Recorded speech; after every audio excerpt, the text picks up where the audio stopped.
Well, got my coffee.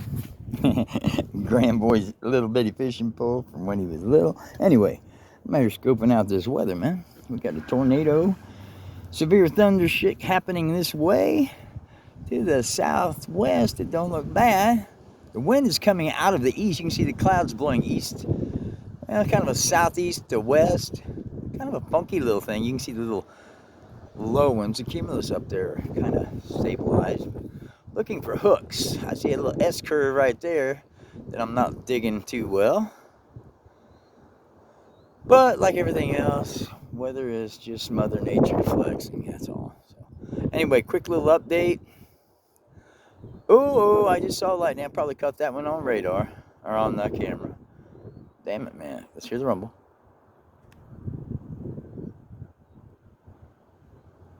Ten seconds. There it goes. So we're about 4 miles from it. Says it's in Beaver Creek. But believe me, man, if I was a beaver, I'd be in the creek right now. Here I am with Mr. Blow Me Down trailer here. Anyway, I'm gonna give an update. I see there's some more thunder and lightning, but I didn't see the thunder that time. I probably had my back turned. All right, Weed Killer with a quick update. Peace be with you.